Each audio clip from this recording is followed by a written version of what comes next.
Bienvenidas y bienvenidos a la mesa panel, los nuevos abordajes metodológicos de la opinión pública, en el marco del 22 Congreso de la Red de Carreras de Comunicación. Comunicación en territorios, construcción colectiva de sentidos, homenaje a Jorge Orlando Castro. Bueno, antes de todo quiero enviar un especial saludo a todas y todos los integrantes del comité organizador de RedCom 2021 y al comité de admisión que con un gran trabajo en equipo materializaron este inédito congreso virtual de la Red de Carreras de Comunicación. Le damos la bienvenida también a todas y todos los participantes que por medio de YouTube van a seguir esta mesa temática. Mi nombre es Alejandro Terriles, soy licenciado en Sociología, pertenezco al claustro docente de la carrera de Comunicación Social desde el inicio de la misma y actualmente estoy a cargo de las materias Metodología de la Investigación en Comunicación 2 y Opinión Pública e Investigación de Mercados. En esta mesa panel vamos a abordar con tres especialistas de una extensísima trayectoria en la industria, en el ámbito académico, sobre las temáticas de referencia, los nuevos abordajes que se están dando en las metodologías que abordan el complejo fenómeno de la opinión pública.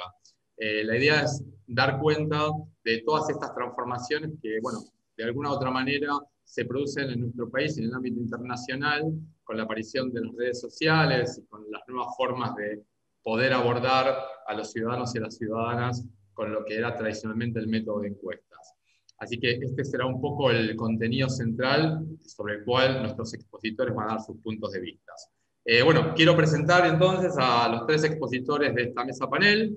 En primer lugar, a Gustavo González, periodista y licenciado en Comunicación Social por la Universidad Nacional de La Plata, especialista en Ciencias Sociales con mención en Ciencias Políticas por Flaxo Argentina, profesor, investigador, director del CICEO, Centro de Investigación y Capacitación en Estudios de Opinión Pública de la Facultad de Periodismo y Comunicación Social de la Universidad Nacional de La Plata. Gustavo es el compilador del libro Comunicación Política, Periodistas, Política y la Opinión Pública, Definiciones, Conceptos e Investigación de Campo, y compilador del libro Comunicación Política y Redes Sociales. Además de ser un gran amigo con el cual venimos compartiendo en diferentes foros este tipo de temáticas. Gracias, Gustavo, por acompañarnos. Bueno, tengo el honor de presentar en segundo lugar a Mariela Mosiulski, la actual presidenta de la Sociedad Argentina de Investigadores de Marketing y Opinión. Mariela es CEO de la consultora Trendis Inside, licenciada en Psicología por la Universidad de Buenos Aires, con estudios de posgrado en Psicología Social, Investigación de Mercado, Psicología y Publicidad. Cuenta con una amplísima experiencia de más de 20 años, dirigiendo equipos de investigadores en diversas consultoras, trabajando en proyectos en toda la región. Y finalmente voy a presentar a otro gran amigo, Miguel Oliva, licenciado en Sociología por la Universidad de Buenos Aires, magíster en Administración Pública en la Facultad de Ciencias Económicas de la UBA, doctor en Ciencias Sociales de la Universidad de Buenos Aires. Miguel tiene una larga trayectoria académica y profesional en temáticas de investigación social, ha dictado cursos de metodología de la investigación social en universidades argentinas y del extranjero, es consultor en temáticas de opinión pública desde hace largo tiempo y ha escrito 5 libros relativos a metodología de la investigación social, entre ellos el que escribió con Carlos de Ángelis, otro colega con quien hemos compartido espacios en esta facultad y en esta carrera, Investigación Social para el Análisis de la Opinión Pública y del Comportamiento Electoral. Miguel actualmente es miembro del CICEA, el Centro Interdisciplinario de Estudios Avanzados de la Universidad Nacional del 3 de Febrero, pertenece también a la Red MED e integra digamos, por la Asociación de Sociólogos de la República Argentina, el panel que va a realizar un barómetro de opinión pública este año en la República Argentina. Bueno, entonces, Gustavo, comienza tu presentación. Ahí estamos. Bueno, hola a todos y a todas. Gracias, Alejandro, por la invitación al panel. Bueno, y felicitaciones a la Universidad de La Pampa por la iniciativa y por hacer en este contexto tan complejo, ¿no? Por llevar a cabo el primer RedCom en la historia en forma no presencial. Hay muchos amigos ahí, así que muchos amigos y amigas, así que felicitaciones a todos.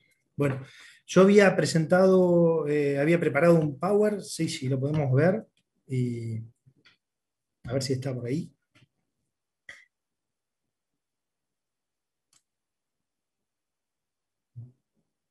Sí, está por ahí, si lo tienen en línea.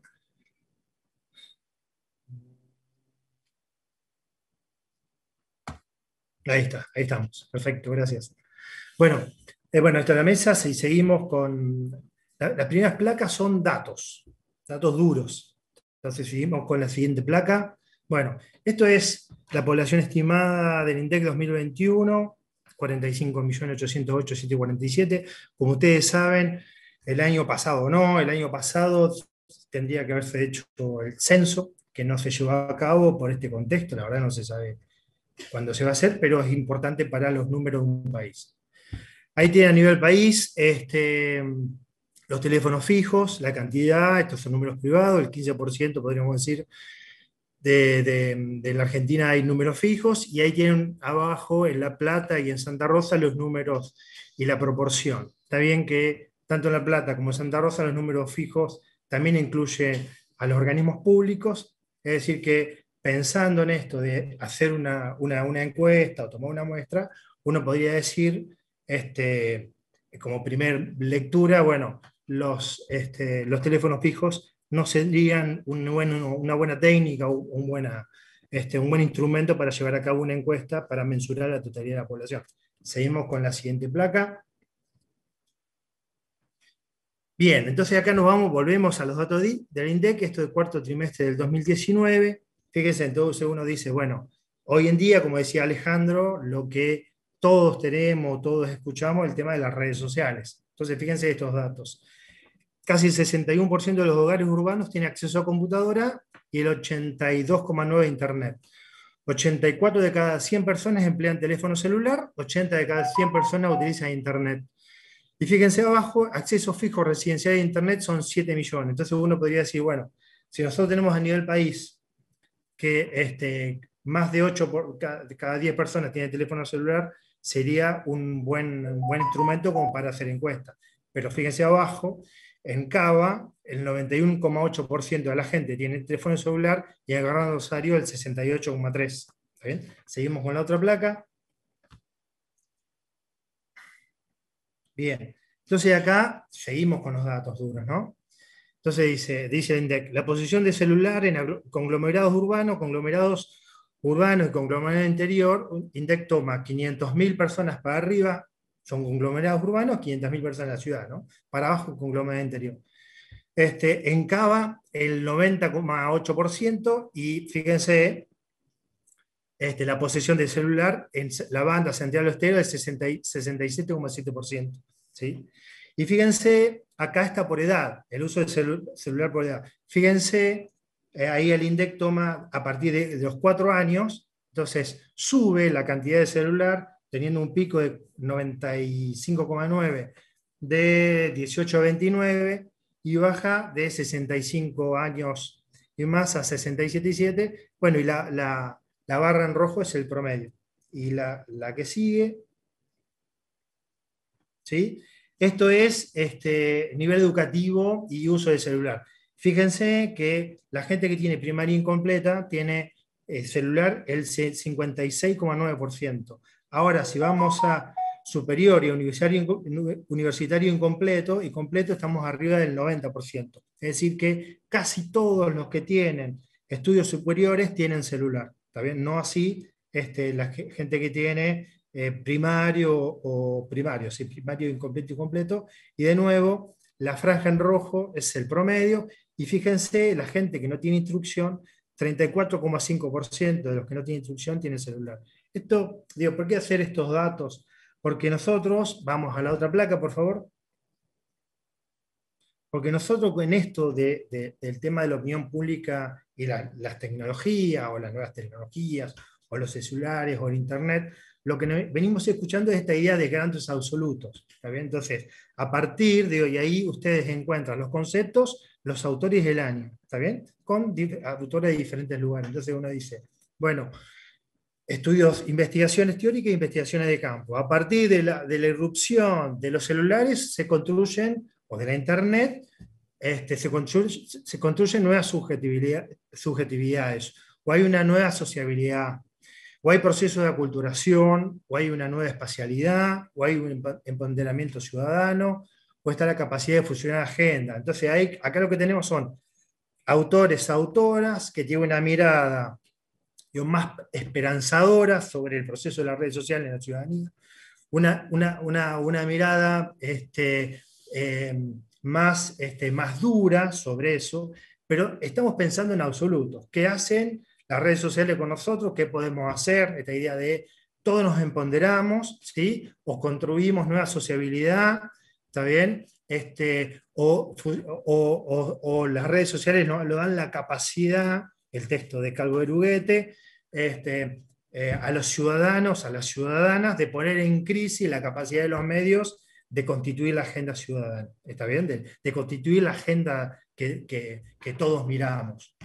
Entonces, nosotros en realidad, en nuestros estudios de campo, nuestra unidad de análisis siempre es el Partido de La Plata, que además de ser la capital de la provincia de Buenos Aires, es la segunda ciudad en cantidad de habitantes de la provincia de Buenos Aires, ¿sí? Después de la Matanza. Nosotros ponemos en crisis, a partir de nuestro estudio, esta idea de pensar en términos absolutos.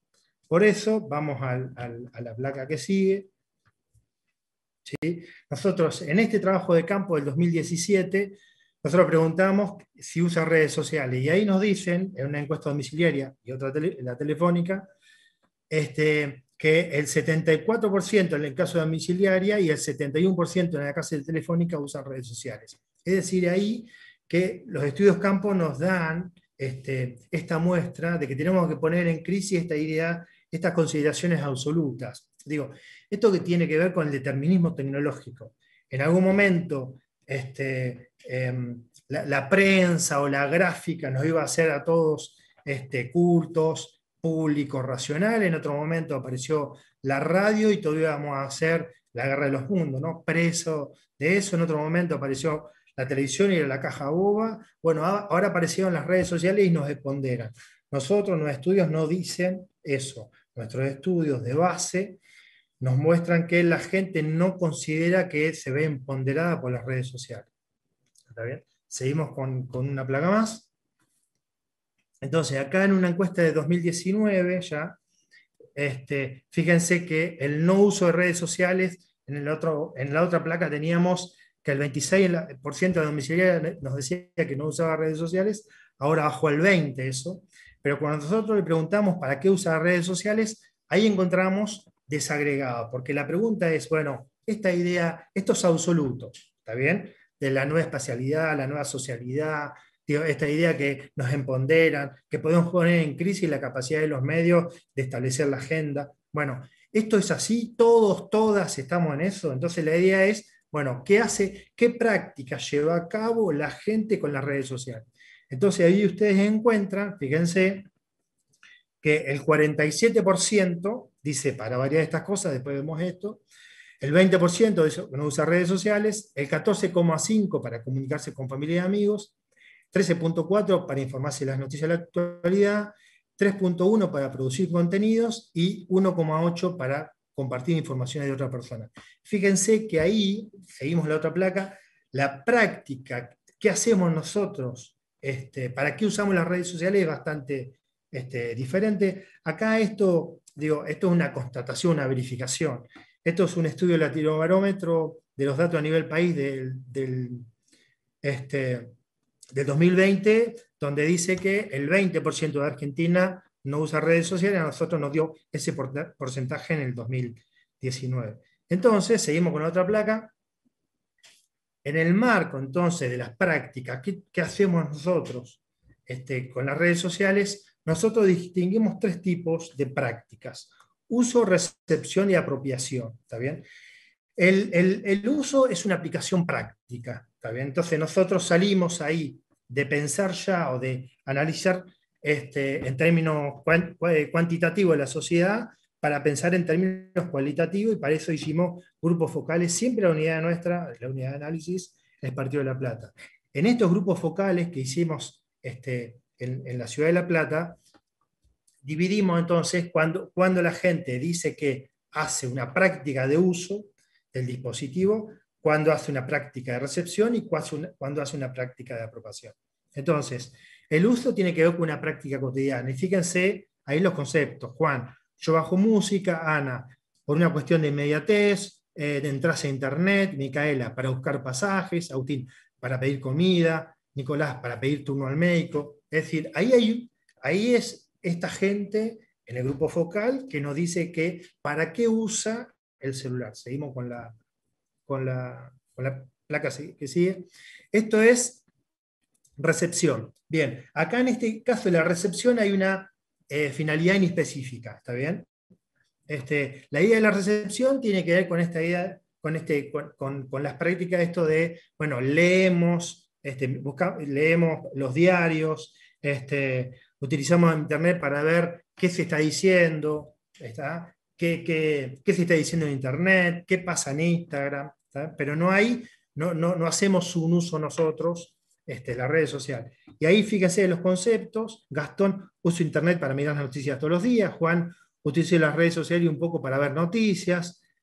Ana, está la tendencia a reemplazar el papel, por eso puedo ver los diarios. Y el último concepto, ¿sí? Seguimos, que es el concepto de apropiación.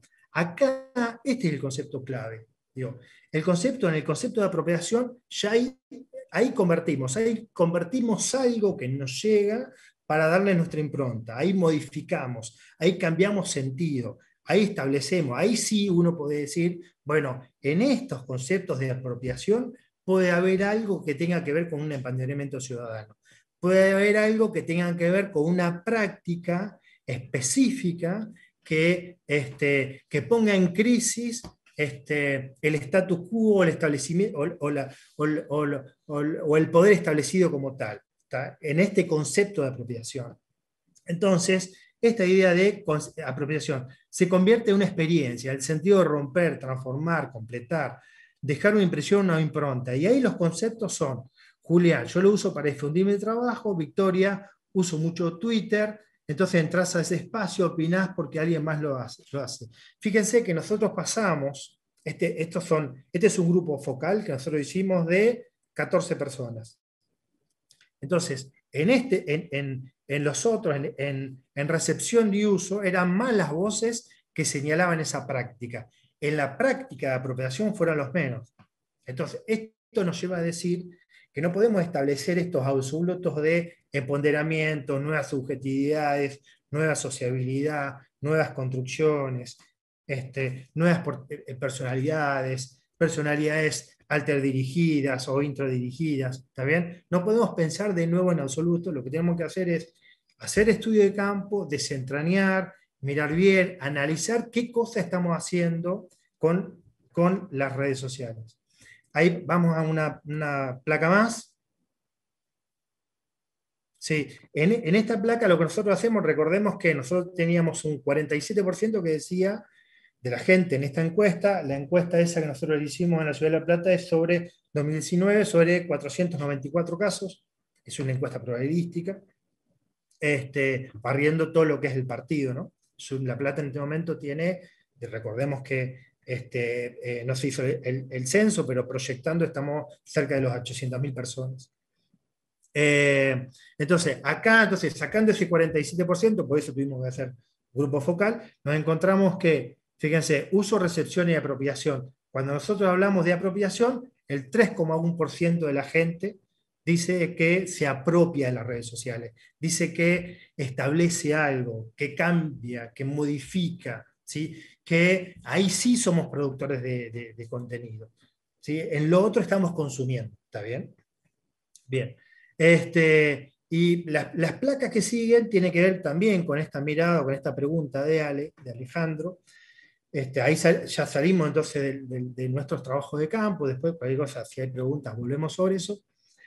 Y hay dos puntos que también me parece clave. Digo, el uso de las redes sociales en el periodo electoral no se encuentra legislado en la Argentina, y eso es un gran problema.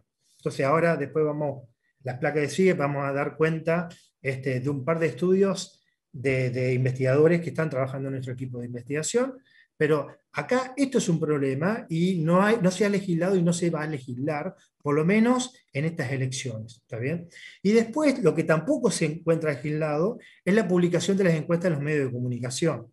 Acá va porque es la Asociación Internacional de Investigadores de Opinión Pública establece cuáles son los requisitos por los cuales se debe realizar una encuesta, para que después y unas prácticas para que los medios de comunicación tengan en cuenta. Bueno, ¿por qué esto también? Porque esto también impacta en la ciudadanía. ¿Está bien? Entonces, los medios, como esto no está legislado, como no hay ninguna, digo, ¿qué es lo que está legislado? Está legislado que 48 horas a las elecciones vos no podés publicar una encuesta. Digo, tampoco podés hacer una campaña o no podés hacer un acto político. Eso sí está legislado. Lo que no se encuentra legislado es qué características debe tener una encuesta para ser publicada en un medio de comunicación. Por ejemplo, la cantidad de casos. Digo, seguro que todos hemos leído a Bourdieu. Bueno, Bourdieu dice que hay que tener en cuenta las no respuestas. Las no respuestas son clave para analizar a una sociedad. Bueno, eso no se publica. Entonces no sabemos cuál es la tasa de no respondencia. ¿Cuánta gente no responde a una encuesta? Una encuesta de panel, una encuesta, nosotros hacemos encuestas telefónicas, de hecho ahí le miramos, bueno, ¿cuánta gente, cuál es la tasa de no respondencia? Es decir, ¿cuánta gente no responde? ¿Cuál es la tasa de no respondencia de una encuesta de CATI, sistema telefónico, de IBR? Bueno, es altísima. Bueno, y eso hay que tenerlo en cuenta, nos dice Bourdieu, para ver cómo la gente, qué nos está diciendo la gente de esas preguntas, de esa investigación que se está haciendo. Bueno, y seguimos con alguna plaquita más. Bueno, acá lo que van a encontrar ustedes, esto que veníamos haciendo, en dos trabajos diferentes. Un trabajo es un TIF de Chari Moreno Francisco, de la facultad, yo dirijo con otro codirector y un asesor. Este TIF se está por defender la semana que viene. Ellos dicen, el tema del TIF es discurso político en la red social, Twitter de los candidatos Alberto Fernández y Mauricio Macri en la campaña presidencial 2019. Dicen ellos, notamos que si bien en Twitter no rige la vía electoral, los candidatos dejaron de tuitear días antes del día electivo simulando una veda electoral, pero sí tuitearon el mismo 27 de octubre, día de las elecciones generales. Y otro trabajo, esto es una presentación para una revista, un trabajo en una revista publicado, de Lanús y Maffé, también de integrante del equipo de investigación, se llama Los medios de comunicación, dominando la discusión política en redes sociales. Las elecciones PASO 2019, intendente en la Ciudad de La Plata, señalan Lanús y Maffé. Si bien la actividad de los y las candidatos fue casi nula en sus cuentas oficiales, se tomaron el espacio de postear, principalmente los momentos en que cada uno asistió a votar, sumado a algún agradecimiento general, pero evadiendo estrictamente responder comentarios o cuestiones proselitistas. Entonces, acá hay algo, digo, que la justicia, el Congreso de la Nación, en el caso de la encuesta, y en el caso de la Secretaría en el caso del Ministerio del Interior, a partir de la parte que tiene que ver con las elecciones, tendría que trabajar con los diferentes partidos políticos. Bueno, ¿de qué forma se regula la práctica de las redes sociales en las campañas electorales? Y la última placa, esta idea, porque nosotros estamos en este contexto, de hecho, ya lo hemos dicho, esto es una presentación virtual. Bueno, entonces acá hay un paréntesis que es importante. Bueno, porque ¿cuál va a ser el panorama post-emergencia del COVID-19? En términos, en las implicancias sociales, políticas, culturales, económicas, educativas, laborales, ¿tá? Todo lo que sabemos, lo que uno estudia es que no hay datos, o los medios de comunicación, básicamente estamos los gráficos, no están dando datos, pero los medios gráficos han bajado muchísimo en la venta de sus ejemplares. Entonces, acá hay una migración fuerte de la gente, de la prensa escrita, digo, a las redes sociales, a Internet, a mirar los medios de comunicación, a informarse. Bueno, esto posiblemente tenga implicancia en la conformación del mapa multimedia de la Argentina. Bueno, todo este tipo de cosas tiene implicancia. Entonces me parece también, digo, esta idea de lo educativo, bueno, de qué forma, salido de la emergencia del COVID, en términos de país, pero también en términos mundiales, de qué forma se va a reconstituir, de qué formas sociales y culturales nos vamos a reconstituir. Ustedes saben que también las implicancias laborales. ¿Qué implicancias laborales está teniendo este tipo, la virtualidad en nosotros? Porque esto va a tener profundos cambios, implicancias de lo cultural. Bueno, cómo nos informamos, cómo interactuamos. Ya sabemos que, digo en esto, Borduchowicz, ya sabemos que no es que lo virtual mata lo presencial, cabalgan juntos. Lo virtual va junto a lo presencial. El tema es de qué forma estas dos cosas se están constituyendo y de qué forma vamos a salir de esta emergencia hacia adelante y cómo, digo, qué vamos a seguir haciendo con las redes sociales, qué práctica vamos a tener y, yendo a Foucault, si vamos a entender de qué se trata el poder para de alguna forma tratar de poner en crisis básicamente a los medios de comunicación tradicionales, que son los que establecen la agenda. ¿Sí? Es lo que le dan nuestras investigaciones. Bueno, y la última placa, y ahí termino, es gracias. Fantástico, Gustavo, muy interesante tu exposición. Yo quisiera rescatar dos cosas importantes que me parecen significativas y seguramente Mariela, que hoy preside la Sociedad Argentina de Investigadores de Mercado de Opinión, donde estamos muchos de nosotros. Es cierto que hay un gran vacío legal en la Argentina acerca de la publicación de las encuestas. Esto es tan de larga data como quiénes deberían hacer encuestas en la Argentina, ¿no? Por las regulaciones que tienen que ver básicamente con las identidades profesionales. Así que bueno, ese es un tema y un capítulo quizás para otro encuentro, tal vez en otro congreso de Redcom, pero sí es interesante señalarlo. Y también lo que pasa actualmente en el Sistema Estadístico Nacional, ¿no? Sabemos que nuestros marcos muestrales dependen fundamentalmente del censo. Y hoy el Censo Nacional de Población, con el tema COVID, está como stand-by para este año, sí está en funcionamiento el proceso de empadronamiento para el Censo Económico Nacional, que los últimos datos que tenemos son del año, si mal no recuerdo, 2014, no, 2004 o 2014, ya estoy en duda de cuándo fue el último censo económico, pero no cumplió la periodicidad que establece el sistema estadístico desde hace larga data. Así que bueno, ahora vamos a tener parcialmente información de la economía, o por lo menos de las unidades económicas, pero todavía lo más importante, que es el censo de población, veremos qué pasa. Bueno, le damos la palabra entonces a Mariela Mosiulski. Adelante, Mariela. Hola, ¿qué tal? Muchas gracias. Muy interesante, Gustavo, tu presentación. Y me obliga a salirme un poco del libreto que tenía pensado para hablar hoy. Por supuesto, para darte la razón en la mayoría de los puntos, sino en todos. Como comentaba Alejandro, yo soy actualmente la presidenta de la Sociedad Argentina de Investigadores de Marketing y Opinión, SAIMO, y tenemos muchos desafíos por delante en medio de esta revolución digital y además este contexto atravesado por la pandemia, que por supuesto nos trae una coyuntura muy particular. Nosotros como investigadores y como analistas tenemos este desafío constante de ir acompañando a los distintos actores, también a nuestros clientes, interpretando el humor social, y también estamos atravesando todo este debate sobre la vigencia de las metodologías clásicas, las metodologías presenciales, como hablabas, las encuestas, los focus groups, las entrevistas personales, presenciales. Por supuesto que no perdieron vigencia como herramientas de análisis, pero hoy se suman otros abordajes y también otras fuentes de producción de información que tienen que ver con justamente las redes sociales, internet y los paneles online que complementan, que a mí, en mi opinión, complementan en todo caso, pero necesitamos la articulación de las distintas metodologías.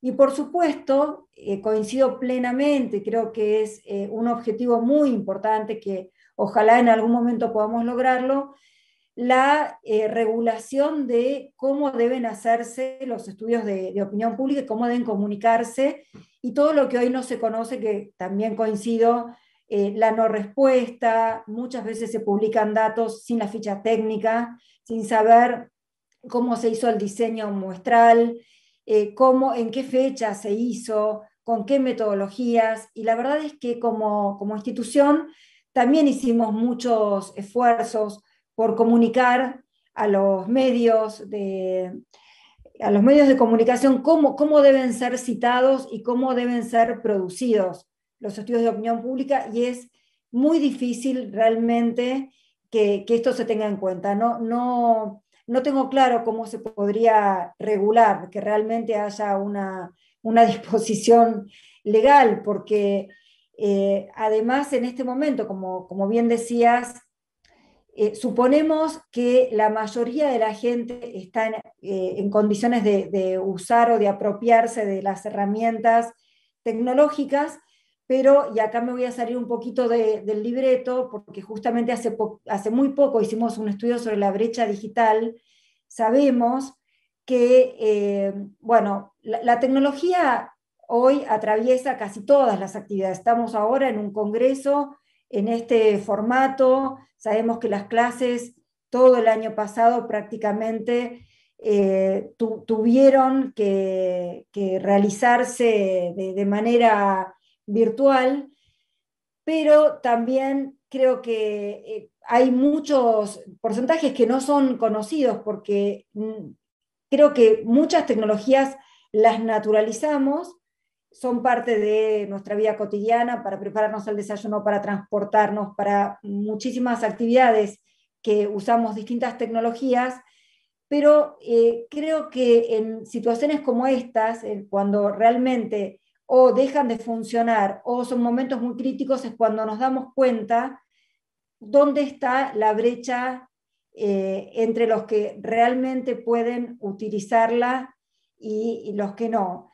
Creo que esta pandemia volvió más visibles y más pronunciadas estas desigualdades de acceso a las tecnologías de información y comunicación, a las redes de conectividad, a los conocimientos necesarios para usarlos, y que hay muchas de estas cifras que no son conocidas, que por ejemplo, de acuerdo al Foro Económico Mundial en 2020, se supo que solo el 53% de la población mundial tiene acceso a Internet, y esto complementando con algunos de los datos que traías.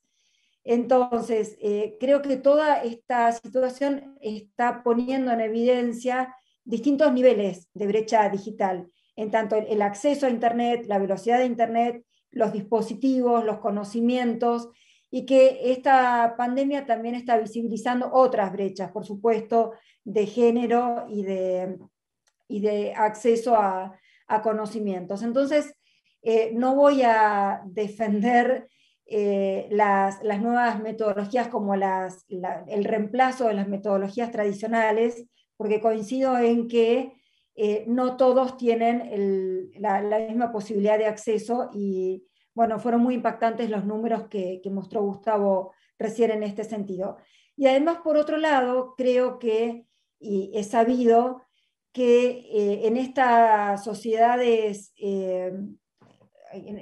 como la actual, los grupos de referencia, las comunidades de intereses se van solapando, y que no podemos quedarnos con los agrupamientos más tradicionales, que por supuesto que están las variables duras de nivel socioeconómico, sexo y etcétera, pero estas sociedades de masas, donde los grupos sociales internamente eran más homogéneos, con comportamientos más similares, más previsibles, hoy se conjugan con estas otras comunidades, y que, por ejemplo, hablar de millennials, o hablar de la generación X, o hablar de los baby boomers como grupos homogéneos, no nos va a llevar a conclusiones útiles en este momento. Tenemos que tener en cuenta todos los cruces que tenemos en el interior de estas grandes agrupaciones.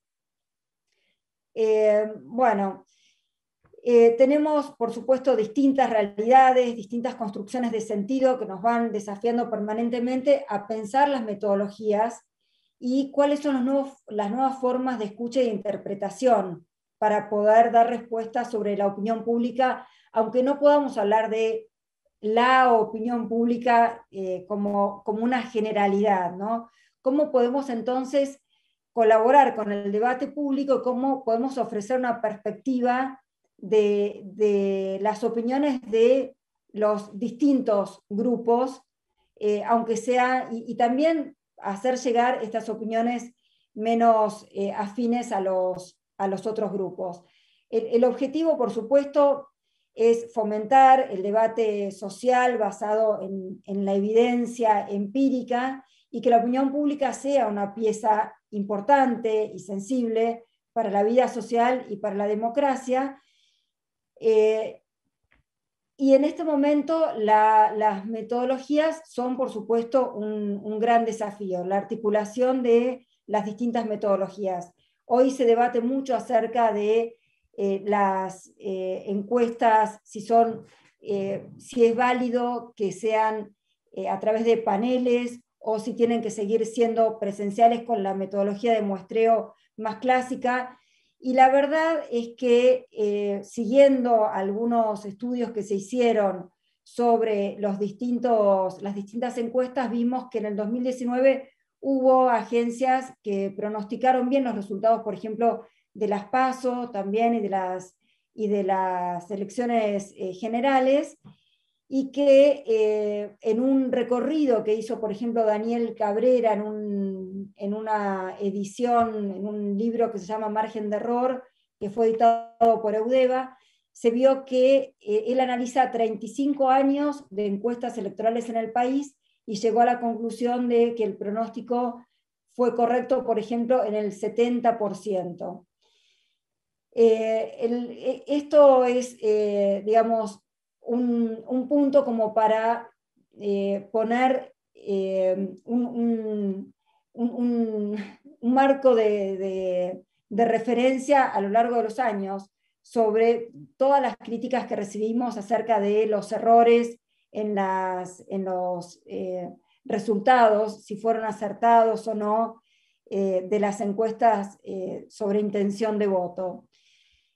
Entonces, como desafíos metodológicos, lo que venimos viendo es que en los últimos años se incrementaron la cantidad de agencias de opinión pública y que las metodologías que hoy más se usan son las encuestas online y también el IBR, pero estas metodologías tienen que seguir complementándose con otras metodologías para poder tener una llegada a la población, digamos, mejor representada. Realmente poder analizar el humor social,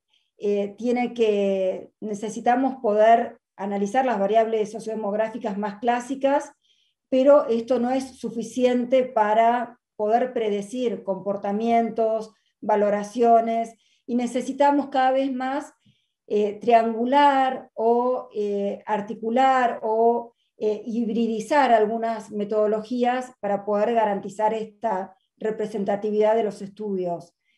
Bueno, es importantísimo, y acá, bueno, ya hablaste de un tema que pensaba tocar, considerar la ficha técnica, chequearla, ver, por supuesto, el tipo de muestreo, el tamaño de la muestra, cuántos casos, la técnica de recolección, el instrumento de recolección, cómo se hicieron las preguntas, la fecha de la actividad de campo, porque también recibimos muchas veces, y no solo de opinión pública, sino también de empresas que son usuarias de investigaciones de mercado, que se citan estudios sin decir, no digo la ficha técnica completa, sino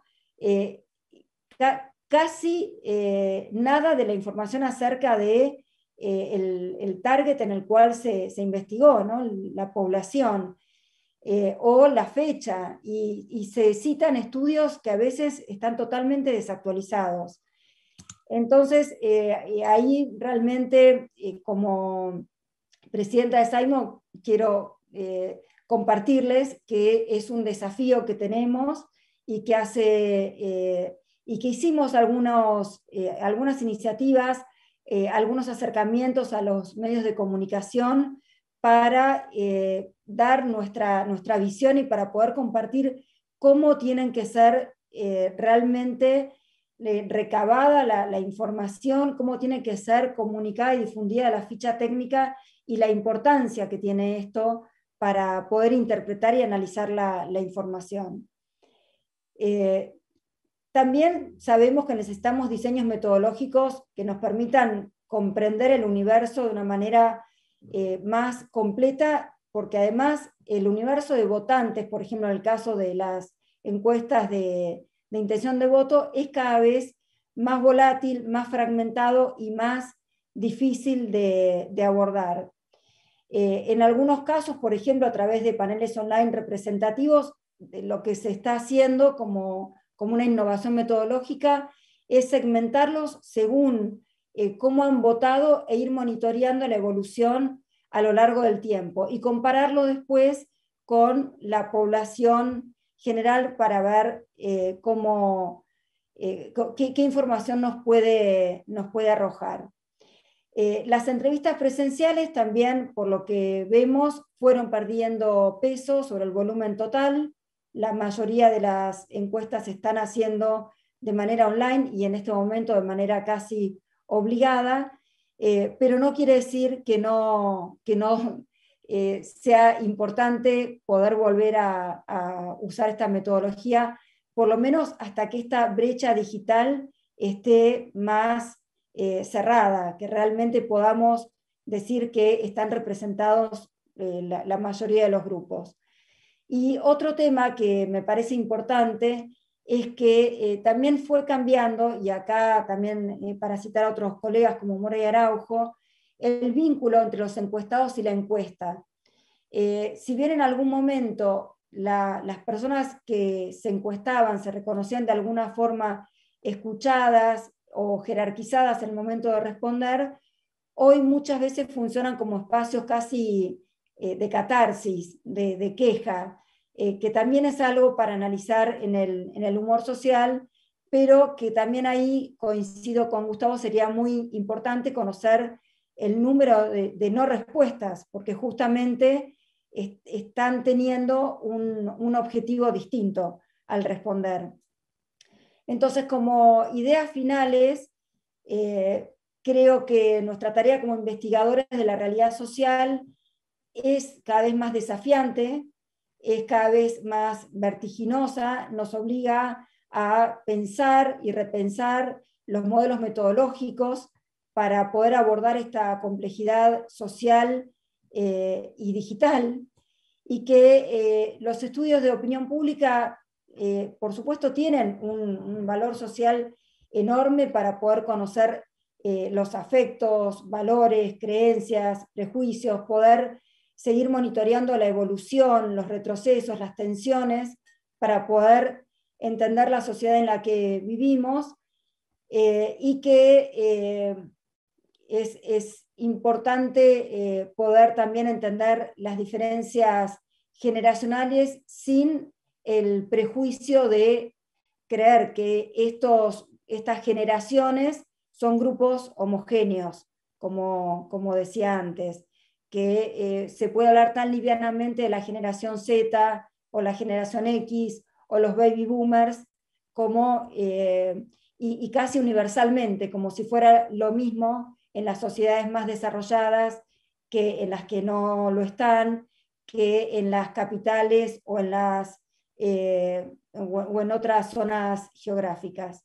Creo que como investigadores vamos a tener que tener la suficiente flexibilidad para la articulación de metodologías sin olvidarnos de este contexto desafiante y complejo que se nos presenta en este momento, y sobre todo en la pospandemia, atravesando esta brecha digital que sin duda se va a intensificar con esta pandemia, porque se aceleró un proceso que todavía no está acompañado con la educación, las herramientas y las habilidades requeridas para poder estar incluidas e incluidos en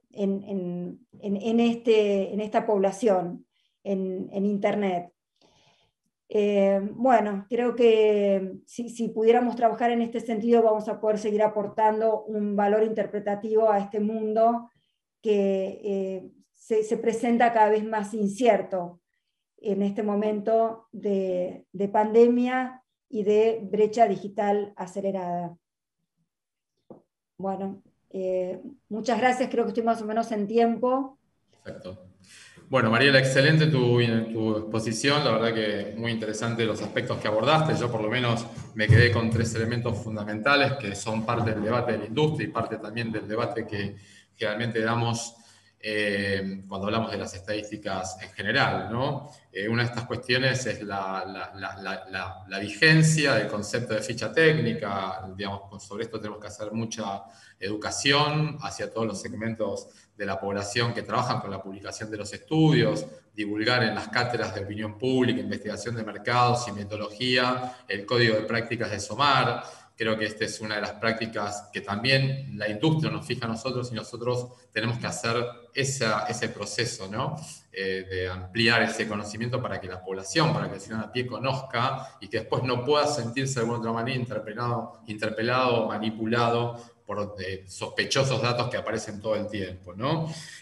También muy interesante esto de la articulación metodológica. Creo que estamos en un momento de quiebre entre un mundo muy estático, basado en las grandes variables demográficas y el método de la encuesta domiciliaria y la reducción de las tecnologías que pusieron en contradicción todo eso. En mi caso particular sigo rescatando el valor de la encuesta por muestreo, la típica cara a cara, pero también es cierto que, bueno, que nuevos abordajes que se van presentando, el Big Data, la etnografía, nos hacen repensar, ¿no?, hacia dónde tenemos que ir integrando y componiendo cada vez mejores estimadores y también interpretaciones, que esa es la ventaja cualitativa de los analistas, ¿no?, que podamos manejar esta complejidad con métodos eficientes. Y bueno, obviamente SAIMO, los colegios profesionales de sociología y las instituciones que estamos detrás de estas cuestiones, creo que tenemos un gran papel para lograr que de alguna u otra manera la industria esté mejor regulada y que también el sector público y el sector privado sepa a quién y dónde optar cuando contrata un estudio o una investigación de mercados. Bueno, le damos entonces la palabra al doctor Miguel Oliva, que ya lo hemos conocido, ha sido invitado frecuentemente por la Cátedra de Metodología de la Investigación en otros debates que también hemos generado en la carrera de Comunicación Social en la PAM. Adelante, Miguel. Está muteado. Perdón. Ahí estamos. Bueno, muchas gracias, Alejandro, decía, por esta oportunidad también de conversar con colegas, y felicitaciones también a la Universidad de La Pampa por esta RedCom, y me parece una oportunidad muy interesante también en nuestro caso para analizar y comentar algunas nuevas alternativas en temas de análisis de opinión pública. No sé si puedo compartir directamente la pantalla o me lo compartís vos, ahí no sé si se ve.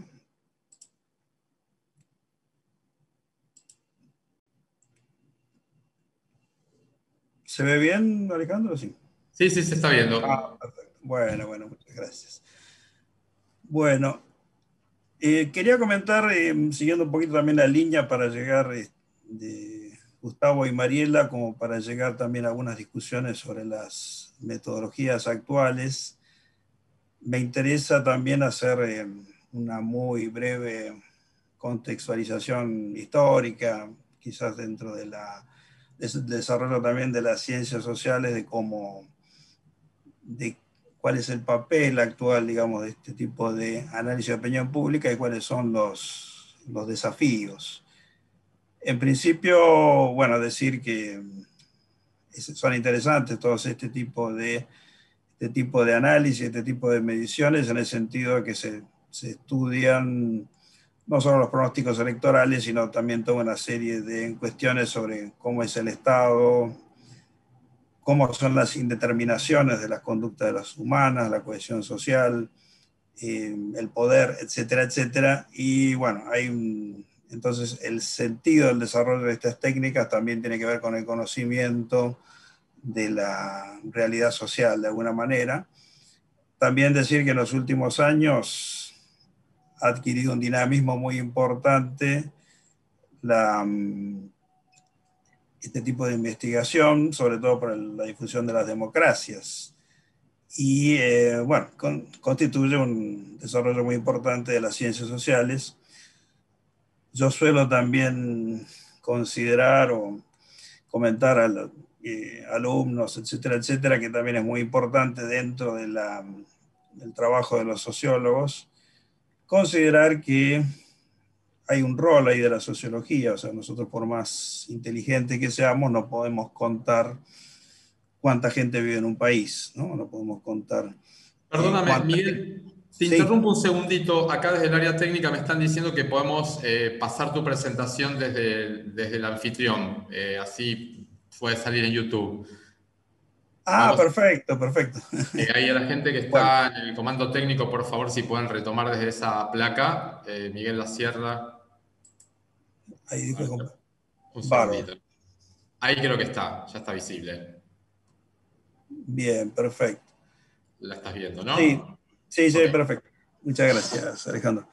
Bueno, no, y decía que siempre una consideración también importante es que dentro del rol de los sociólogos, nosotros por más inteligentes que seamos, digamos, no podemos percibir cuestiones como cuánta gente vive en un país, cuánta gente va a votar a un determinado partido, y necesitamos ciertos instrumentos empíricos que nos permitan, digamos, realizar esto, medir, así como siempre digo, como un astrónomo tiene un telescopio, un biólogo un microscopio, nosotros tenemos censos, encuestas, etcétera, registros administrativos, y eso es lo que, digamos, además de considerar, digamos, y hacer un análisis crítico de esos datos y proponer también nuevas sociedades o nuevos escenarios sociales, el rol del sociólogo está, el sociólogo profesional está bastante centrado, digamos, en el análisis de esta información, saber utilizar estos instrumentos de una manera adecuada, y en ese sentido es un aporte un poco distinto a la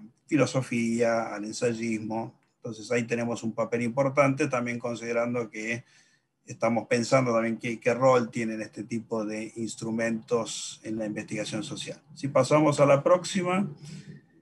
Bien, acá el tema es que hace más de 4.000 años tenemos estados, ahí se ve el estado de Mesopotamia hace 4.000 años, y recién en los últimos 50 o 60 años tenemos un instrumento como las investigaciones de opinión pública que nos permiten algún tipo de interrelación, algún tipo de diálogo.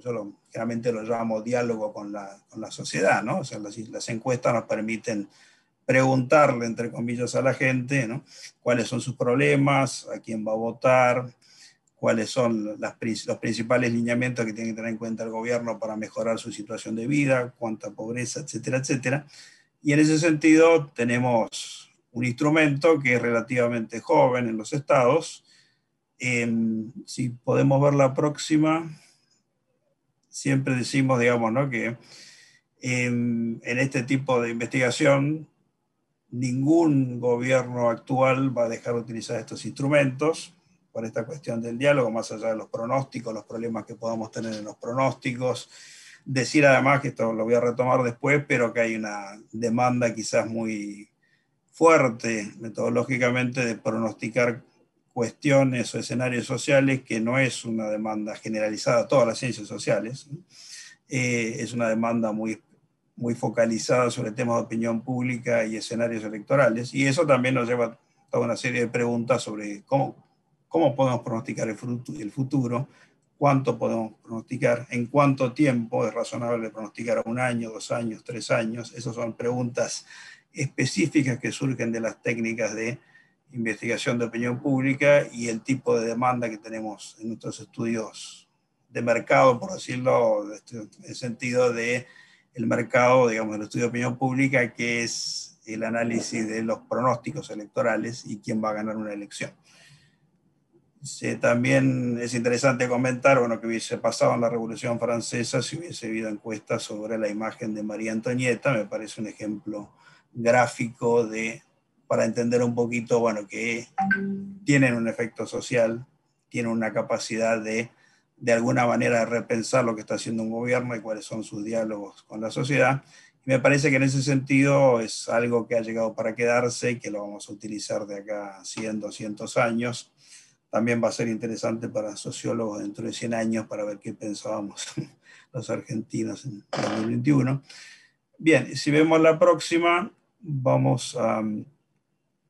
Acá lo tenemos Gallup, ¿no? Y este fue uno de los pioneros que tenemos, digamos, en el tema de las encuestas, y Elmo Roper. Y bien, fue los que iniciaron también toda esta industria de las encuestas, que rápidamente se difundió en la democracia y tiene todas estas características de generar un diálogo y una comprensión, digamos, de cómo son las sociedades modernas, a quién van a votar, y toda una serie también de investigaciones interesantes que se pueden hacer con este tipo de instrumentos que no se podrían hacer, por ejemplo, con resultados electorales. También decir acá, esto me parece que es un detalle técnico pero importante y muchas veces no lo tenemos en cuenta, hay un invento muy importante que es el muestreo. Sin el muestreo probablemente muchos sociólogos no tendríamos trabajo, digamos, en el sentido de que nos permite estudiar muchísimas cosas que no podríamos llegar a investigar haciendo censos únicamente. Y entonces no solo para la sociología, ¿no? Para la biología, para la astronomía, para muchas ciencias, este es un invento que a veces es poco glamoroso, no se tiene en cuenta, pero realmente ha sido un avance de la ciencia muy importante y es un tema también a analizar en todos los temas de opinión pública, considerando también, digamos, ¿no? Cuáles son los universos con los que trabajamos, los errores estadísticos y muchos errores no estadísticos que también hay que tenerlo en cuenta. Muchas veces los errores no estadísticos, Mariela y Gustavo charlaban de las fichas técnicas, ¿no? Habitualmente hay un error estadístico, pero muchas veces hay tantos errores, ¿no? De intencionalidad, ¿no? En las respuestas, falta de interés en las respuestas, un poco Mariela hablaba de esto también, ¿no? Con la generalización de las encuestas se ha generado, y con el IBR, las encuestas telefónicas, se ha generado una masificación de las encuestas que ha tenido un efecto quizás negativo en el interés en contestar y el compromiso en contestar encuestas. Bien, si vemos la próxima, ahí en realidad en el comportamiento electoral nosotros tenemos toda una serie, digamos, de análisis, ¿no? Sobre las temáticas, también de cómo es la segmentación del voto, que también es un tema que mis colegas comentaron. Uno puede saber, por ejemplo, cómo votan los jóvenes, cómo votan la gente de menor nivel socioeconómico, de menor ingreso. Y, digamos, esto también es un aporte importante. Muchas veces lo que tenemos aquí es un problema, digamos, de análisis, ¿no? Para la comunicación, etcétera, etcétera, de las encuestas y los datos. En general sabemos que no todo el mundo vota igual. Sabemos que muchas veces la gente de menor ingreso tiene una intención de voto distinta a la gente de mayor ingreso, pero acá lo que podemos hacer es justamente dimensionar, justamente tener un perfil directo, digamos, de cómo son esas diferencias. Bien, en estas distinciones se suponía, digamos, en las democracias que había, bueno, la estructura de partidos políticos que generan el comportamiento electoral y las disputas electorales. Había muchos, ¿no? Organizaciones sociales o modos de producción, como lo llamamos, que no son capitalistas, ¿no? Como el comunismo, etcétera, etcétera, que consideraban, bueno, que los partidos eran un tema de clases. En esas sociedades se suponía que no había clases y por lo tanto tenemos un sistema de partido único, y eso, digamos, ha generado también que este tipo de técnicas en ese tipo de sociedades muchas veces no se desarrolló y no hubo una discusión técnica sobre esto. Si vemos la próxima, bien, este es un ejemplo también, digamos, de esta cuestión de la segmentación. Esto es un caso de un estudio panel, en el sentido que se viene siguiendo, digamos, a los mismos votantes, ¿no? Que es también una técnica muy interesante que no se aplica mucho en Argentina, que es seguir a las personas, a ver cómo ha sido el cambio de voto a lo largo de su vida. Estos datos que estamos viendo ahí son de National Election Studies de Estados Unidos del año 96, donde se ve perfectamente que hay una segmentación, en este caso por raza, que es lo que estoy tratando de ilustrar, ¿no? Que hay muchas segmentaciones del voto que se pueden analizar claramente con estas encuestas. Por ejemplo, en este caso los blancos tenían una menor intención de voto a Clinton respecto de asiáticos, negros y otras razas en Estados Unidos.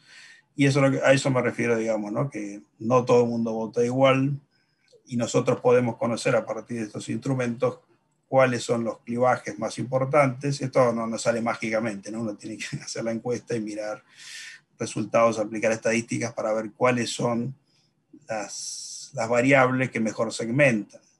Hoy en día la segmentación por territorio, por ejemplo, es decir, si uno, dónde vive uno, la segmentación por territorio también quiere decir que tiene una correlación con el ingreso, en el sentido de que hay regiones en las ciudades donde vive gente más pobre, hay una segmentación del ingreso también territorial, muchas veces el ingreso nuestro tiene correlación con el del vecino, y todo eso, digamos, genera que en los territorios, que también hay liderazgos, que son muy importantes también estos análisis, ustedes tienen ahí una segmentación muy importante por territorio. Si vemos la próxima, entonces, en este caso también hay algunas características de la opinión pública que son bastante conocidas. En principio se trata, digamos, de opiniones mudables.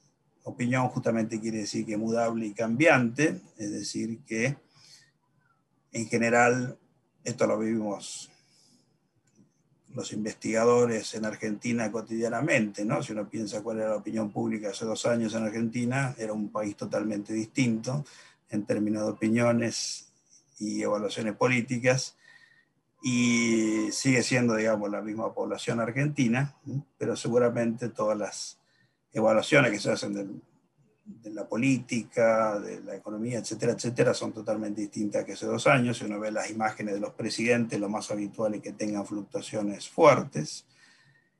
Y aquí nos interesa también decir, bueno, que cuando medimos opiniones no nos interesa particularmente si esa opinión es verdadera o falsa, por decirlo de alguna manera, ¿no? O sea, acá pongo el ejemplo, me parece que sirve para entender la idea. Si uno pregunta en una encuesta si Dios existe o no existe, van a recibir una respuesta, y no es una teología empírica en el sentido que vamos a saber si Dios existe o no existe, pero sí nos va a servir, digamos, en el sentido de ver qué efecto social puede llegar a tener esa opinión.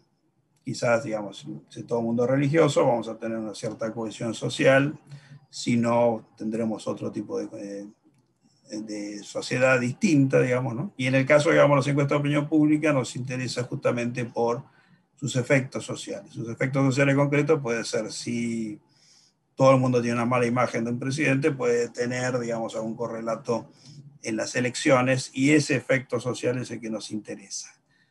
Si seguimos adelante, avísame, Alejandro, también si estamos mal de tiempo. Bien. Estamos bien, pero... Perfecto, perfecto. En los temas, 5 digamos, minutos. de los métodos, acá, bueno, hay que hacer un pequeño raconto sobre, yo vengo trabajando en estos temas desde hace bastante tiempo, empecé trabajando también con Julio Borella en la consultora Aresco mucho tiempo, después seguí en Cinea de Untref y otras consultoras. Lo que se vio ahí, bueno, que hay un proceso, ¿no? Al principio las encuestas se hacían cara a cara, efectivamente, había una efectividad bastante alta de eso, una cierta legitimidad, ya sea en el mercado como en la política, de este tipo de metodologías. Lo que ocurrió después es que empezamos a trabajar también con los IBR, que son los Interactive Voice Response, ¿no? Son encuestas automáticas donde la gente levanta el teléfono y responde en la forma automática, a veces con encuestadores humanos y a veces con respuestas automáticas. Eso tiene, digamos, muchas ventajas económicas. Realmente la cuestión, digamos, económica de la encuesta cara a cara respecto de los IBR es mucho más cara. IBR también, y la encuesta telefónica en general, tenía la ventaja también de que uno podía llegar, probablemente ustedes se acuerdan, los que diseñaban encuestas hace 20 años, era muy difícil llegar a un pueblito chiquito, ¿no? O sea, uno tenía que enviar una camioneta con encuestadores a un pueblo a 500 kilómetros de, no sé, la provincia de Buenos Aires, y había un problema efectivamente de logística. No era que no se podía hacer, pero era muy caro. las encuestas telefónicas, IBRs, en general lo que permitieron es una cierta, digamos, ampliar el alcance económico, logístico de las encuestas, y eso fue también una cosa importante, un avance. O sea, podían entrar fácilmente encuestados de pequeños pueblos y de zonas así aisladas, que podían participar de las encuestas, y eso fue bueno. Pero todos sabemos también, esto lo mencionaron también Gustavo y Mariela, que hoy en día, digamos, la penetración telefónica del teléfono fijo muy baja. Por otro lado, tenemos las encuestas de los celulares. Las encuestas se podrían hacer en los celulares, pero no tenemos también un marco muestral de los celulares. Sí lo teníamos en el teléfono fijo, teníamos la guía. En los celulares no tenemos una guía, y por lo tanto la selección aleatoria de celulares es muchísimo más complicada. Y tampoco tenemos ahí una buena apreciación de cuál es el universo, digamos, de eso, ¿no? O sea, cuáles son exactamente qué gente tiene y qué gente no tiene, qué es lo que se supone que uno tiene que hacer cuando hace una muestra, ¿no? O sea, uno tiene que saber, bueno, este es el universo, aplicamos alguna técnica muestral donde se supone que todos pueden entrar de alguna manera, y ahí aparece la famosa margen de error estadístico. Y bueno, eso es lo que uno debería hacer. Si uno no conoce el universo, eso pasa también un poquito con las encuestas online, que también charlábamos. El problema ahí es que no sabemos bien cuál es el universo, y también es un problema cuando uno quisiera de alguna manera hacer pronósticos con, por ejemplo, Twitter o Facebook. Hay muchas técnicas nuevas tratando de hacer pronósticos electorales con esta magia, digamos, ¿no?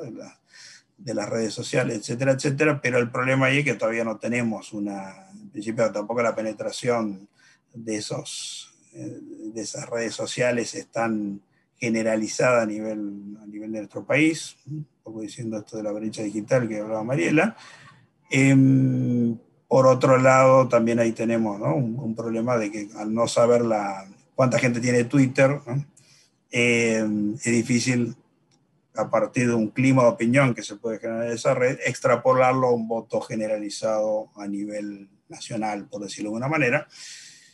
Y en general ahí las redes me parece que hay que mirarlas también de otra manera, ¿no? Hay que mirarlas más bien, por ejemplo, ¿no? Cuando Trump era presidente ponía, bueno, tengo problemas con Corea, o Corea está haciendo un misil de tales características, y eso realmente, el efecto de eso, más allá de que todo el mundo tenga Twitter o no, es un efecto, ¿no?, importante a nivel político. Los políticos lo han tomado también con una especie de medio de comunicación unidireccional.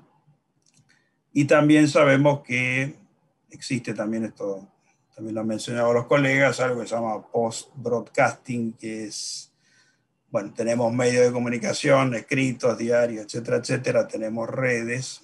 Broadcasting era, ¿no?, el emisor que enviaba televisión, diarios, etcétera, etcétera, enviaba mensajes.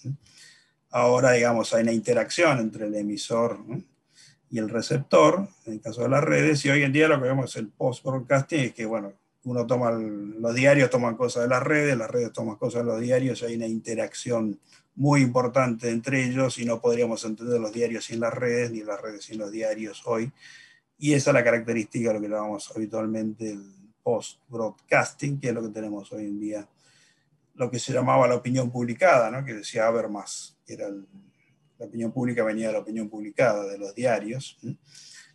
Hoy en día es una cosa totalmente distinta en ese sentido, y es un análisis también que nos debemos como analistas sociales. Bien, por otro lado, ustedes tienen ahora esta magia, digamos, de las redes, etcétera, etcétera, nos ha llevado que además de las encuestas tenemos toda una serie de instrumentos a los cuales nos vamos a tener que adaptar los sociólogos, lo que llamamos el scraping, que es, digamos, ¿no?, captar cosas de las redes, captar cosas de diarios, ¿no?, tener estas cuestiones, digamos, metodológicas, además de las encuestas, de armar esto, por decirlo de una manera así simpática, son como robotitos que hacen, ¿no?, que van buscando en redes y eso, van buscando distintos datos. Y yo creo que además de las encuestas, los investigadores sociales en general vamos a tener que adaptar a esas cuestiones, ¿no? También tenemos los temas de sentiment analysis, que también son muy relevantes en el sentido de analizar sentimientos de la población a partir de redes, que yo considero también muy válido. Simplemente abro ahí un paréntesis en el sentido que esas generalizaciones que hacemos en la red no son extrapolables muy fácilmente o directamente no son extrapolables a un universo total. Seguimos.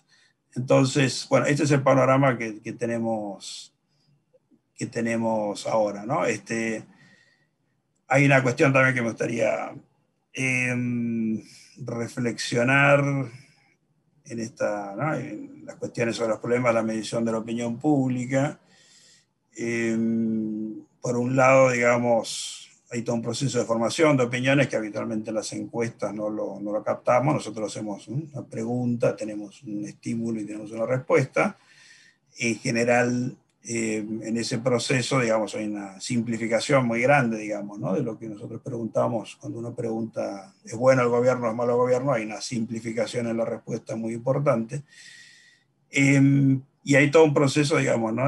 De formación de opiniones que habitualmente no lo tenemos a partir de estas encuestas. Sí, entonces acá reivindicar un poco el estudio cualitativo que nos permite seguir, digamos, ¿no? Un focus group, etcétera, etcétera, seguir la cadena de razonamientos que hizo una persona, digamos, para llegar a una determinada respuesta, a una determinada conclusión. Eso realmente es muy importante, ya que yo creo que también habría que reivindicar eso también en los temas y quizá darle más peso ahora, porque con todos los problemas que tenemos de encuesta, con todos los problemas de interpretación, la parte cualitativa yo creo que nos puede ayudar mucho en esto, ¿no? Bien, y después tenemos, bueno, la formación de opiniones. Hay una cuestión también que tiene que ver con esto que decía de la velocidad del cambio de las opiniones, ¿no? Si uno tiene de alguna manera una opinión que cambia todo el tiempo, una intención de voto que cambia todo el tiempo, lo que uno tiene que buscar es algo similar a una cámara de filmación, ¿no? Y una cámara de fotos de alta definición, en el sentido que ustedes no conviene hacer, digamos, una encuesta de 1 millón de casos. Estoy tratando de explicar esto que se entienda, sino que conviene hacer, ¿no? Si tenemos la plata para hacer 1 millón de casos, hacer, ¿no? 10 encuestas de 100.000 que nos permitan ir siguiendo el proceso en el tiempo. Y, digamos, sería el símil, digamos, a una filmación de algo que se mueve, un animalito que se mueve rápido. Hay que filmarlo y no hacer una fotografía de alta definición, considerando también que en estas cuestiones muchas de las metodologías y muchos de los temas se definen también desde el punto de vista de la economía y la industria, digamos, ¿no? O sea, la capacidad económica de responder a estas demandas que tienen los políticos. Miguel, Bien, te interrumpo, quedan unos sí, minutitos más. dale, ahí seguimos. Seguimos con la próxima y vamos a ir cerrando la idea.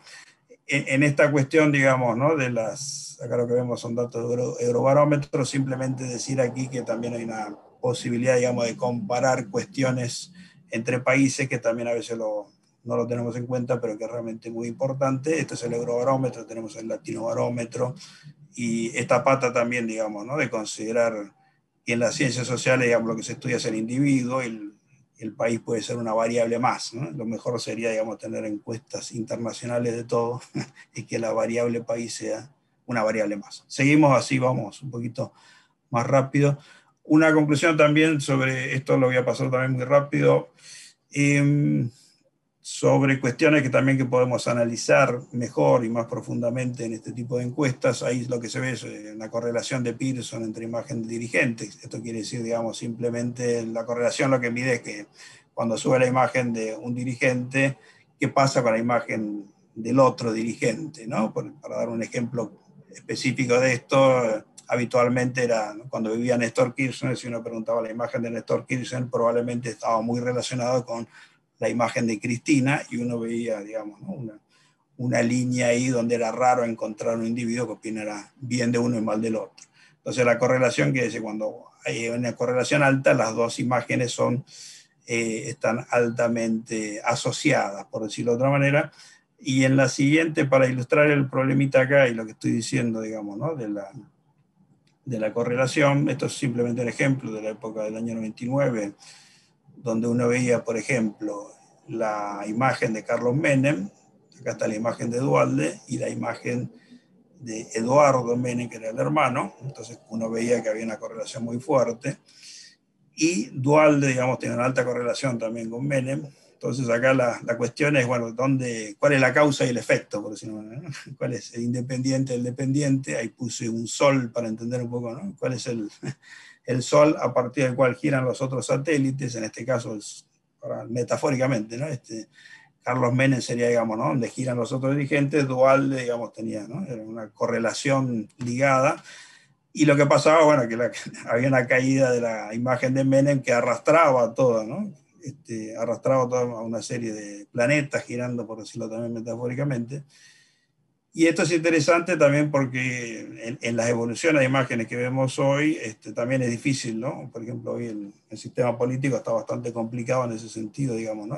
¿Cómo es la imagen, por ejemplo, de Fernández? Depende de la imagen de Cristina, cómo es el tema, ¿no? Si baja la imagen de Cristina, baja la de Fernández, cómo son las correlaciones en este sentido. Me parece que son preguntas también que mostrando, digamos, en estas técnicas que a veces, no solo técnicas de medición, sino también técnicas de análisis que podemos aportar, e ideas que podemos aportar en este tipo de cuestiones. Seguimos así, vamos cerrando. Estos son, lo voy a pasar rápido, estos son cosas que se pueden medir hoy en día, que son de redes sociales, en este caso de la red social de menciones de Sergio Massa, en el año 2016, son cosas, digamos, que uno puede analizar acá, digamos, cómo se están relacionando en red los distintos dirigentes con datos que realmente podemos sacar con scraping a partir de Twitter. Son cosas nuevas, digamos, ¿no? Que nos vamos a tener también que ir adaptando a incluir estas cuestiones, dada la crisis de las encuestas y la crisis de estos problemas, buscar, digamos, información en otras áreas y con otros métodos. Seguimos. Y ya vamos cerrando. Una cuestión sobre los pronósticos, que voy a tratar también de pasarlo rápido. La idea de pronósticos también, como decía antes, es un tema muy importante en las demandas hacia la opinión pública. O sea, el mercado demanda que hagamos buenos pronósticos.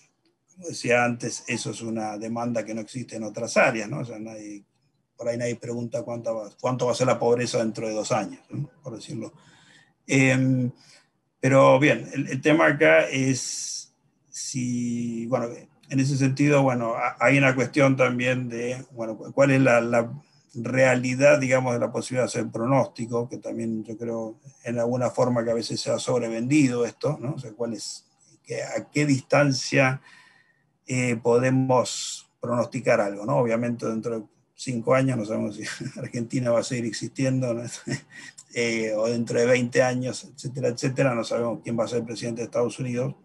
Y la pregunta ahí, bueno, ¿por qué eso es distinto a las ciencias naturales, ¿no? Que pueden saber dentro de 50 años dónde va a estar un determinado planeta?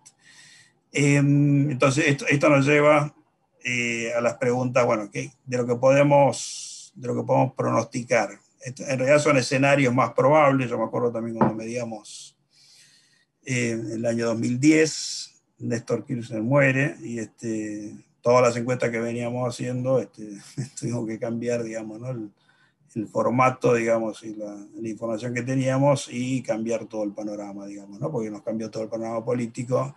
Y ahí, en eso quiero decir, digamos, ¿no? Que hay una diferencia, digamos, entre el futuro, que sí tiene azar, y el pasado, que tiene un azar congelado, ¿no? En el sentido que uno tira un dado, cuando el dado deja de rodar, eso ya deja de ser azar, ¿sí? Y eso es lo que nos pasa también en los pronósticos a futuro. Y por otro lado, pasamos a la siguiente. Algo también importante, digamos, si supiésemos exactamente cuál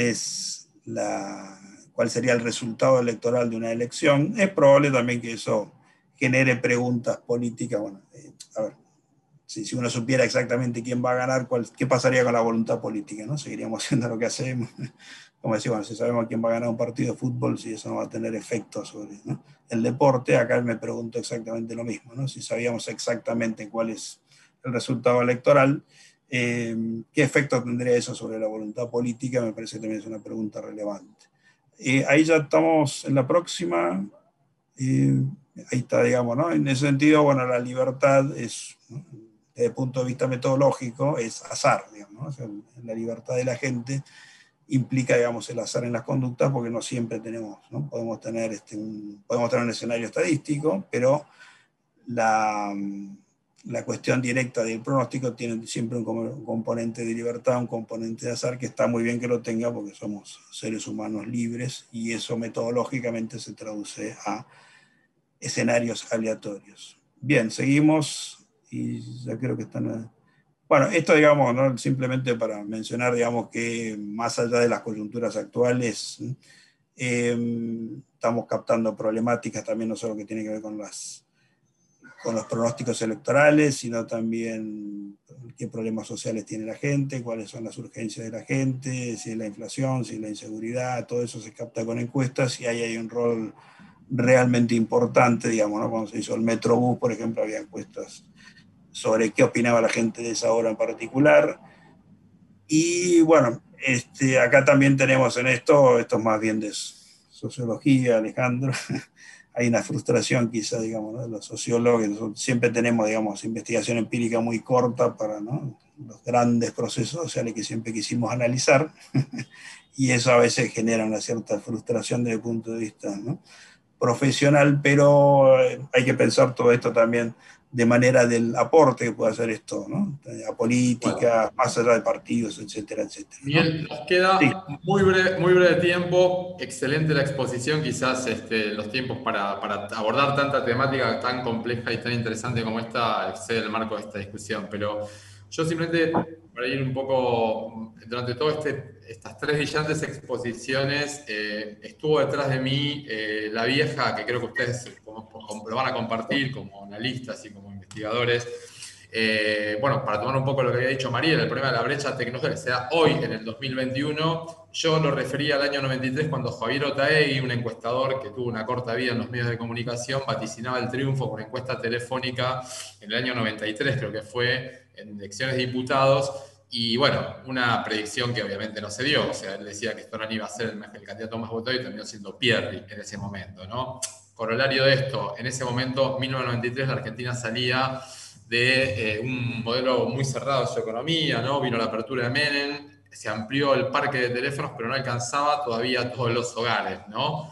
Entonces, no se podía hacer grandes encuestas telefónicas porque no teníamos teléfonos, ¿no? Bueno, quizás eso y la realidad de estos momentos me plantea una analogía que creo que sobrevoló en las exposiciones de todos ustedes. Bueno, ahí hay una pregunta, quizás voy a hacerla muy cortita, que nos presenta ahí un miembro del panel que está dirigida a Mariela. A lo mejor podemos responder brevemente todos. Preguntan si... Es muy compleja la respuesta, pero bueno, la voy a formular. Si es posible hablar de la opinión pública, cómo plantear la heterogeneidad en una categoría, ¿no? Es una pregunta del panel, hacia el panel. Y bueno, tenemos ahí un saludo del profesor de opinión pública, Gabriel Negri, que le pareció muy significativo el panel, así que le está llegando esto. Pero bueno, quizás, si quieren brevemente, la pregunta no sé si me la transcribieron de esta manera, pero ¿se puede plantear la heterogeneidad en una categoría? Bueno, es un poco amplia tal vez la pregunta. En una categoría nos referimos a una categoría de consumo, a una categoría, ¿en qué sentido? Como yo... ¿Cómo plantear la heterogeneidad en la categoría de la opinión pública? Es la pregunta que formula alguien acá, un participante. Perfecto, perfecto, sí. Iba a contestar por ese lado, que como comentaba en mi exposición, es muy complicado hablar de la opinión pública, y más en una sociedad, como sabemos, cada vez más fragmentada, polarizada y más difícil de abordar. Por eso también hacía hincapié en que las categorías y las variables más duras de nivel socioeconómico, edad, sexo y hasta, como decían recién, y hasta dónde vive, cada vez se explican menos. Entonces necesitamos, por supuesto que se puede hablar de opinión pública, pero necesitamos poder abordar a los distintos segmentos dentro de esta gran opinión pública. Bien. Gustavo, ¿querés agregar algo al comentario de Mariela? Sí, me está acordando, hay un muy lindo y viejo libro de Sartori, Giovanni Sartori, Elementos de Teoría Política, en el capítulo de opinión pública, Sartori dice: no hay un público, hay una multiplicidad de públicos. Entonces, lo que nosotros, digo, por eso es un gráfico. Cuando nosotros tenemos un gráfico de torta, un gráfico de barra, eso significa que sobre una determinada pregunta, lo que hay, diferentes tipos de público, diferentes tipos de respuestas en función de eso. Entonces, es muy difícil construir absolutos, digo, inclusive hasta temáticas tan, digo, tan profundas y tan importantes como en la Argentina, como democracia o dictadura, inclusive vamos a encontrar un público muy chiquito, digo, que no apoya la democracia. Y eso, entonces, digo, no vamos a encontrar, es muy difícil encontrar absolutos, ¿está bien? Entonces, digo, entonces, volviendo a lo que decían Mariela, Miguel y Alejandro, por eso es el estudio de la opinión pública, ¿sí? Para saber, para investigar, para sondear, para ocultar, para dimensionar, digo, qué está pensando la sociedad o qué opiniones tiene o qué tipo de conducta, porque no solamente estamos preguntando opiniones, sino muchas veces, que tiene que ver con el voto, si esa opinión le va a seguir una conducta, que eso también es clave, ¿no?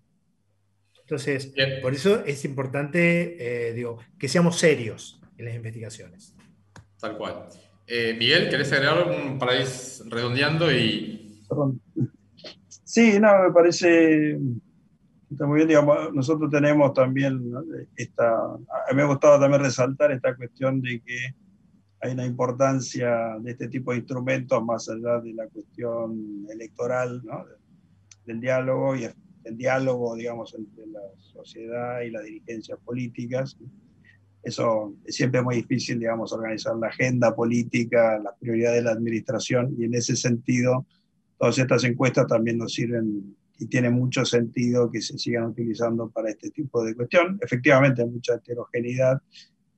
No se puede captar toda la heterogeneidad con las encuestas, pero tenemos, digamos, ¿no? Públicos muy distintos, tenemos distintas visiones. Eso es un poco también lo que mostraba que se puede captar con las encuestas de alguna manera, las heterogeneidades, ¿no? Lo que consideramos también de las opiniones, lo que yo mostraba ahí, también lo pueden ver, ¿no? Si te aman o te odian, cuáles son las polarizaciones, ¿no? Un desvío estándar alto en la correlación te dice, bueno, hay muchos que te odian, muchos que te aman, y eso también se puede llegar a captar en el sentido de las heterogeneidades que tenemos. Y bueno, efectivamente tenemos una sociedad fragmentada. Creo que a María le gustaba también comentarnos sobre ese tema. Tenemos una fractura muy importante, no solo en la brecha digital, en la fractura social muy importante, y en ese sentido es importante captar esas heterogeneidades también. Bien, bueno, la verdad que fue un panel sumamente interesante. Yo descato fundamentalmente la pertenencia de cada uno de ustedes en sus disciplinas. Bueno, el caso de Gustavo, que viene del periodismo, Mariela de la psicología, Miguel de la sociología. Lo interesante de todo esto es que hay adyacencias, hay, digamos, interacciones positivas que, bueno, permiten cada vez mejorar más la calidad de todo el trabajo que se hace por fuera del ámbito académico y también en el mundo de la realidad social de todos los días, ¿no? O sea, cada vez más estas cuestiones y estos vasos de comunicación entre el mundo académico y el mundo profesional son muy necesarios porque justamente nosotros tenemos la gran responsabilidad de intervenir también con los resultados de nuestros estudios en la realidad social de nuestro país. Así que bueno, desde la comisión organizadora de este congreso les agradecemos muchísimo la participación. Ojalá que en todos los congresos de Redcom podamos seguir dándole un espacio a esta temática que está en las currículas de todas nuestras carreras, y creo que fundamentalmente, digamos, estamos en un momento donde la tecnología está transformando de alguna otra manera los métodos tradicionales, pero también nos está invitando a repensar interdisciplinariamente cómo abordar el complejo fenómeno de la opinión pública. Mañana quería cerrar esta mesa panel invitándolos a todos a todas y todos los que han participado también de esta mesa. Mañana a las 9:30, mañana viernes, vamos a tener la conferencia de comunicar para transformar desde una pedagogía del sentido, los medios de comunicación como estrategia para la producción colectiva. Van a ser disertantes Daniel Prieto Castillo, de la Universidad Nacional de Cuyo, Graciela Cheli González, de la organización social Radio Escuela La Namuncurá, FM 89.7, Expresión de Libertad, y va a moderar esta conferencia Luz Lardone, que integra nuestra universidad y nuestra carrera, pertenece al CONICET y en la PAM, y se va a transmitir por YouTube. Así que bueno, Muchísimas gracias por vuestra participación, muchísimas gracias a todos los que nos acompañaron en la transmisión de YouTube y bueno, seguramente este material va a estar disponible para docentes de las carreras, de las materias que integran nuestra red. Así que les agradecemos muchísimo por vuestra participación. Muchas gracias.